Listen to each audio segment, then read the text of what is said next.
This is The College Edge, the show about your real options after high school. Your hosts are Robbie and Terry, both 15. Every week they compare the paths ahead and what actually pays off in the long run. Welcome back to The College Edge, the show about your real options after high school. I'm Terry. And I'm Robbie, and today we're talking about careers you literally cannot enter without a degree, like the law will stop you at the door. Not a bouncer, an actual law. Exactly. So let's start with the obvious one. Doctors. You need a medical degree, then a residency, then a license. No shortcuts. And that medical degree takes about 4 years after you already finished a 4-year undergraduate degree. So you're looking at 8 years minimum before anyone lets you near a stethoscope unsupervised. Which makes sense, honestly. I don't want my surgeon to have just figured it out. Hard agree. Now lawyers are the same story. You need a bachelor's degree, then 3 years of law school. And then you have to pass the bar exam, which has a pass rate of about 50% on the first try. So even after all that school, half the people fail. Law school does not play. It really doesn't, okay? What about something people don't think about as much? Pharmacists. You cannot legally dispense prescription medication without a doctor of pharmacy degree, which is another doctoral level program. People think the pharmacist is just reading a label, but they are literally your last line of defense against dangerous drug interactions. That's actually a really important job when you put it that way. Right? Okay. What about engineers? Like the licensed kind? So, a professional engineer license, the kind that lets you sign off on bridges and buildings, requires an accredited engineering degree as the starting point. And then years of supervised work experience on top of that before you can even apply for the license.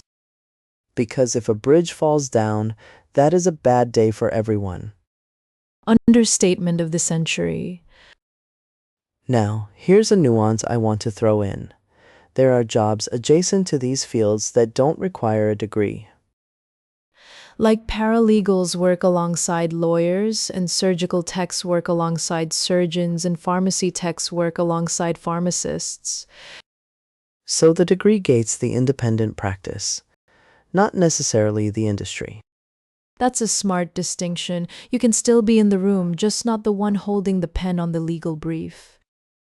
Or the scalpel. Definitely not the scalpel. Now, architecture is another one that surprises people. You need an accredited professional degree in architecture, which takes about 5 years. And then an internship period and a licensing exam. It is a long road to designing buildings people actually live in. But you get to design buildings people actually live in, which is pretty cool. Very cool. What about teachers? Is that a degree requirement everywhere? In all 50 states, public school teachers must hold at least a bachelor's degree and a state teaching license. So even if you're the most gifted explainer of algebra who ever lived, you still have to earn that credential. The state wants proof you know what you're doing, which, fair.